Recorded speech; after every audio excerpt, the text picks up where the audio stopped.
For those of you who don't know me, I'm Elissa Lewis. I'm a co-organizer of Education Today along with Mustafa. So I'll be kind of introducing some speakers and asking questions if we have time at the end of each presentation. But now from Hungary, we have Joanna Szoke, and I really hope I'm pronouncing her name correctly, a trainer and lecturer of methodology and education technology at Karoli Gaspar University in Budapest. Her career has been broad and has encompassed many countries and windows into the English teaching world, including presenting at TEFL conferences, creating content for several online English teaching websites and channels, training and working on her PhD with a focus on assessment and feedback. You can find more information about her after the conference, and we will include it in the post-conference report. You can follow her journey through her Twitter at Jo_short and simple, or at her website, www.shortandsimpleenglish.com/blog. Jo will be presenting on ways to engage and create excitement around homework, a difficult thing to achieve by all accounts. The world of education is changing and homework should be changing along with it. Welcome, Jo. Thank you very much. Welcome, everybody. Thank you so much for this lovely introduction. So detailed. Thank you very much. And welcome to all of you. And I have to connect to Anne because I'm wearing patterns. I learned this today that wearing patterns isn't a really good idea, but I hope you can put up with it today. So welcome, everybody. My name is Jo, and I'm very, very happy to speak to you today. I'm going to go ahead and share my screen. Right. I hope you can see the full screen now. Okay, so let's get started. Engage in exciting homework tasks. Now, why did I choose this topic? Actually, I was thinking that we have been through a lot. It's been a very, very tough, long, chaotic, and very, very eventful 2 years since COVID started. And we really upgraded our teaching practices. So we did a lot in terms of methodology, online teaching methodology. We know a lot of apps, websites. We can now use Zoom, Teams, Google Meet very well and very skillfully. However, what I sort of noticed in my own practice in Hungary and whenever I talk to teacher colleagues is that somehow homework didn't really change much. And I was thinking that since we are so good at catching up with times and now making our teaching practices totally 21st century, maybe homework can also be reconsidered and revamped. So that's why I was thinking about this topic, and I'm going to start it with a task that I would like to give to you guys. This is the time to use the chat box and finish the sentence that you can see on the screen. So I give homework because, and just write your first idea, the first thing that comes to your mind. Why do you give homework if you give homework? So I would be really interested in your thoughts. Somebody said because they have to do it. Okay, students to practice. Okay. Engage, reinforce. Oh, somebody said formative assessment. I love that. Reinforce. Revisit, reinforce, practice. Okay, I can see that almost lots of ideas coming in. Like 90% of the time, you either say to reinforce or to practice, and which is a very, very good thing. Especially, we need homework to practice. But what kind of practice do we want to give our students?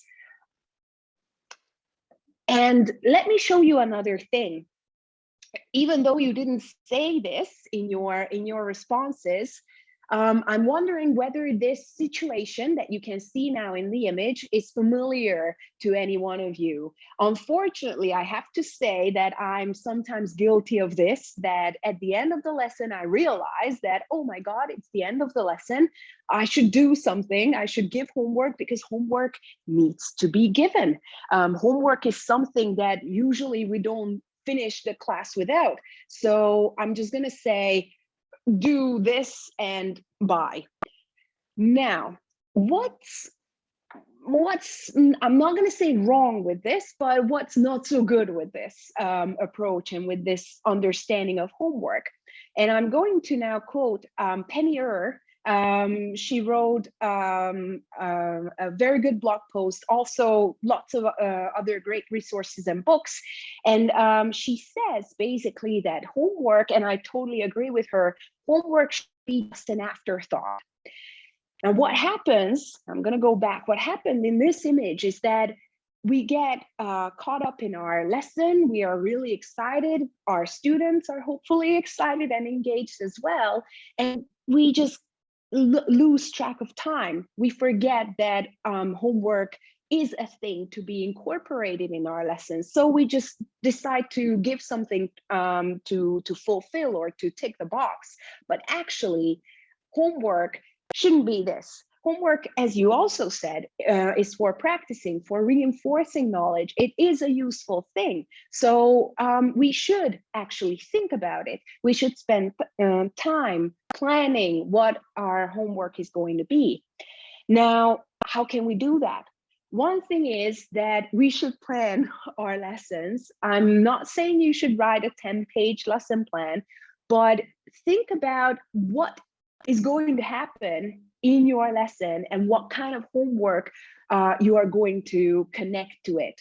It can also happen, and this is also Penny Ur's idea, that you don't wait until the end of the lesson to give homework, but give homework whenever you think it's time to give it. So when you reach the point when you think that, okay, either you just have a quick idea, that's also possible, or you plan beforehand and you think, now this is actually what my homework task is going to be connected to, then give it then. Don't wait until the end, because either you will forget it, or yes, I guess most of the time we will forget it, or it won't have any connection to that particular element of the lesson that you wanted to connect it to. So I use this idea myself.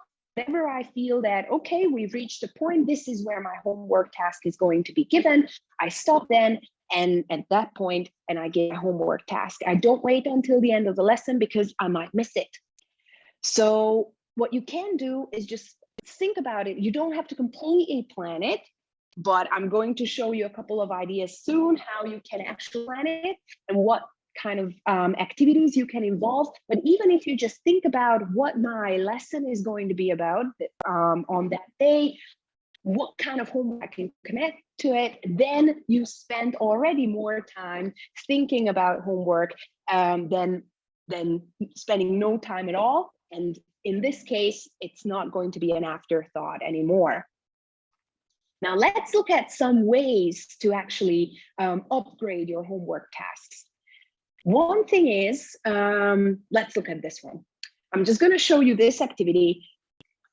Nothing special, right? These are the activities that you normally find in the back of course books or workbooks, typical, very short activities that are sort of meant to be homework tasks, but are not very inspiring, engaging, exciting.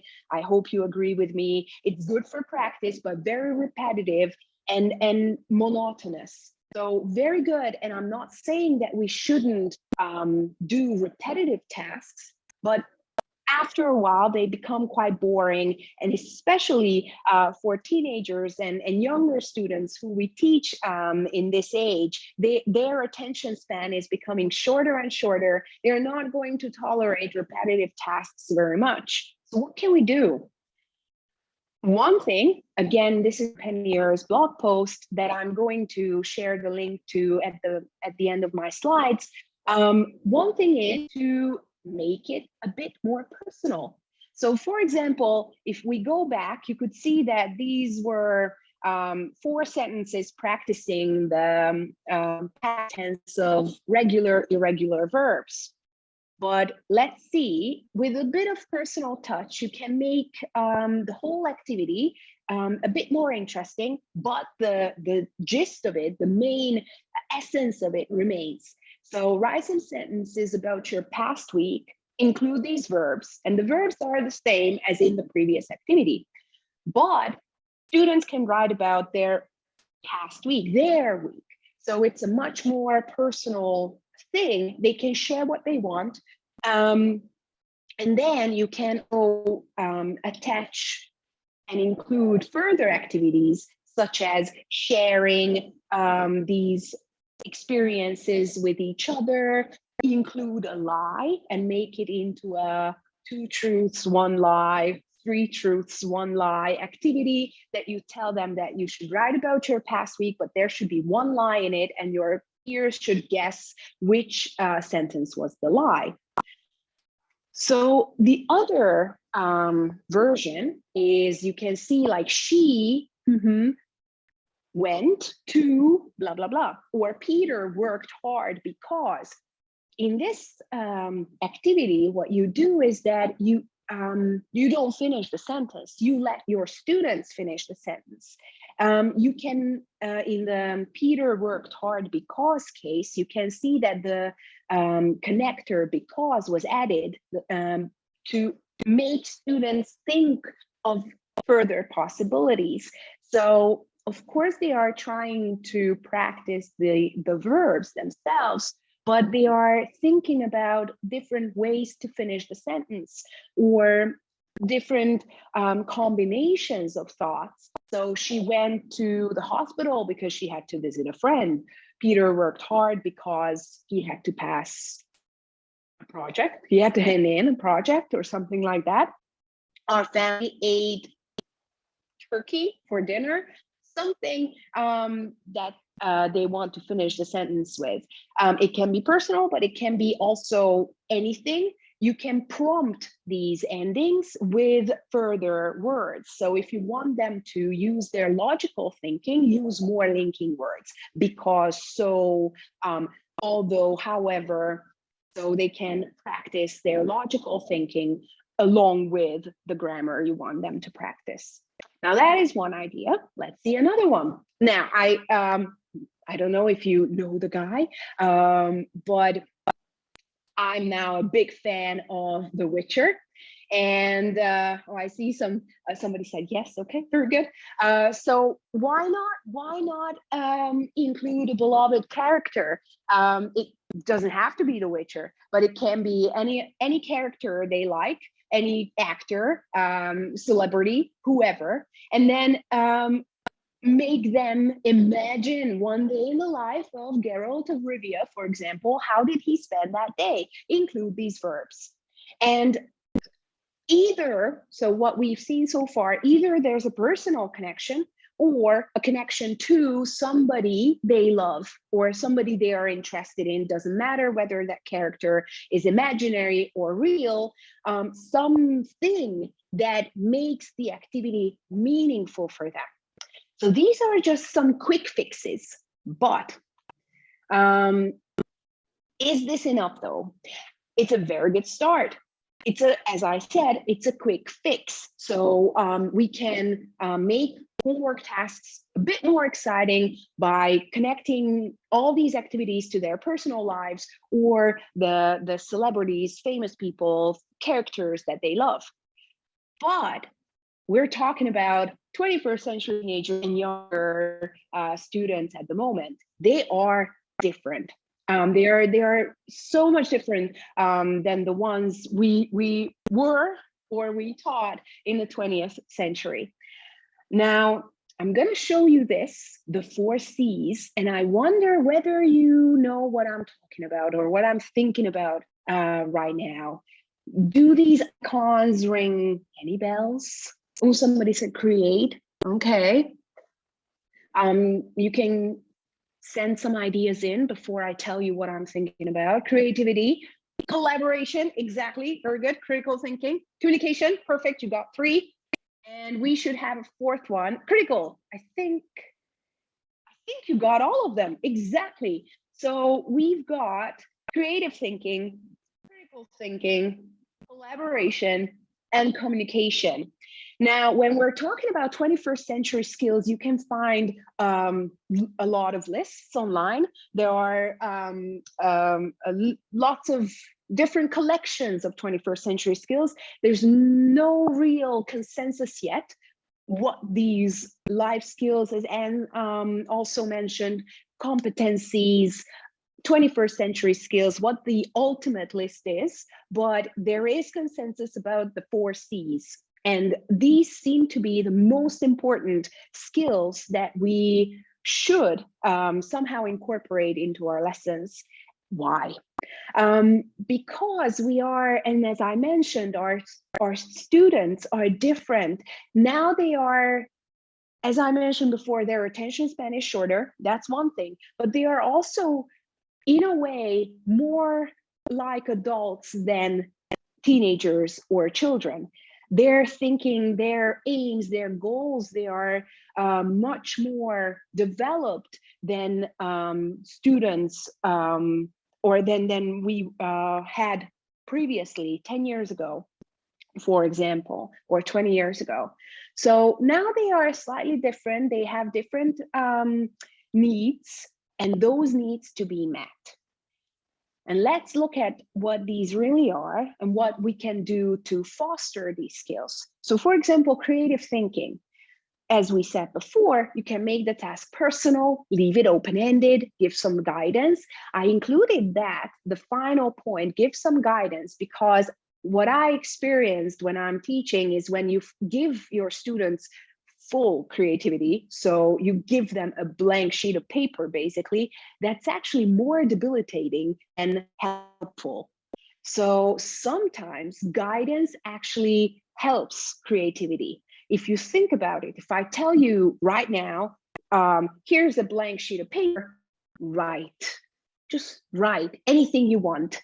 I don't think you are going to have a lot of ideas. You are going to feel this anxiety or worry that I don't know what to think about. What should I think about? I have so many thoughts. So in this case, actually creativity can be boosted with some guidance, which means that you give them some helping questions or some helping ideas. Now, I don't know if you are familiar with story cubes. Story cubes, and I'm going to include that actually at the end of the slides. Story cubes are real cubes that you can use to help creative thinking. Basically, they are 9 cubes, and you just throw them, and whatever icons you see, those are the ones you either have to include in your story, or you decide what kind of restriction you give your students, but those icons will determine something. And now there's an amazing online form of it. So I believe that giving some guidance when asking students to think creatively helps. Now let's move on to critical thinking. As Anne said, also in her presentation, just before mine, make them do research. So I believe that critical thinking needs to be developed. And how can we do that? Make them do their own research and find logical support and justification. I'll show you a couple of ideas pretty soon, but basically let them find out something. So you don't have to teach everything. We as teachers can step back a little bit, that's actually a different topic altogether, but basically from knowledge givers, we can become facilitators. And instead of giving everything to them, we can facilitate their search for information and how they are going to find it, how they are going to decide which source of information is appropriate. And collaboration communication, we can do this by giving them group and pair projects, including them in giving feedback, so peer feedback, self-feedback, and encourage them to communicate outside of class via text, video, audio. Now we have everything basically at our disposal. They can use FaceTime, they can text, send audio messages, whatever, but somehow we need to boost their use of English outside of class as well. Now, how can we do that? I'm going to be very quick because I'm running out of time. I'm going to show you some examples of the original homework task and how we can revamp them. So for example, we've got this: connect the new terms with their definitions. Pretty basic homework task. What can we do instead? Create your own crossword puzzles that you can then play with in pairs in class. And I included the tool itself. For example, Crossword Labs is an option for creating own crosswords instead of just simply collecting, and it becomes also a collaborative activity. Write a 150-word letter of complaint to a restaurant manager. Typical exam task, something that's typically given as homework. Now, what can we do instead? Make it personal, make it authentic by making them visit a restaurant on their own or with classmates and prepare a Google Maps review for it. It doesn't have to be Google Maps. You can also use Quizlet, for example, or any other website. I just thought of Google Maps because personally, that's the one I check most of the time to look for reviews. So it's personal, it's authentic, it has a real audience. It's much more engaging than just simply writing something because the book says so. And the final one, now this is interesting. You just finished the unit, you will start a new topic next, and you have nothing really to give as homework, but you can give homework that in that case as well. What could that be? Ask them to do their own research on particular aspects of the new topic and record short video messages to each other. Now, there are two tools here as well: Flipgrid, maybe you know this website already, or Video Ask. You can ask your students to look at certain aspects of the new topic, do some research, and introduce the topic to each other. This is already something slightly different because it's not post-work, not homework as we usually think about it, but anticipatory work, flipped work actually, to prepare for the new topic. And the main points that I mentioned already, thank you for listening. I think I went over time a little bit, but the main idea is include new 21st century skills in your homework tasks and personalize it, make it meaningful, make it authentic, and your students will love these new revamped versions of homework. Thank you very much. And feel free to ask any questions or connect with me. That was wonderful, Jill. Thank you. Thank you. I already wrote down a bunch. I'm going to use them in my class too. Awesome. Very good. Actually, you were pretty quick, and we do have a couple of minutes. And there was one question that someone had written, how to address like online and offline students simultaneously. Like, would you give different kinds of homework to students who are following like virtually? Because there are, I think, teachers who are teaching asynchronously. Well, that's a very, very good question. Thank you so much for Tipu, I think, who asked this. So basically, this is hybrid, right? The setup is hybrid teaching. I would say, and I've seen it in a lot of sources as well, that basically the best idea is to treat hybrid lessons as online lessons. So I wouldn't give different homework tasks. I would make everyone do something that's online. So actually they can then decide to come to class or not come to class. They don't have to commit to either option.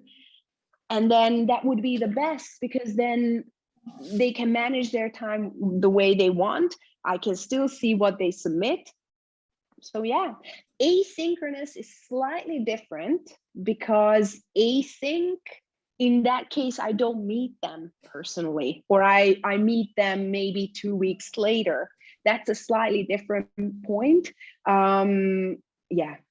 So in that case, I would do something different, because if some students come in and some students come 2 weeks later, then that's a different story.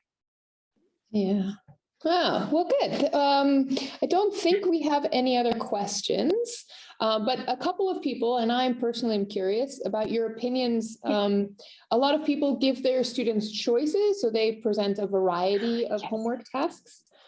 Is that an effective way of assigning homework, or does it create more work or more confusion? What are your opinions?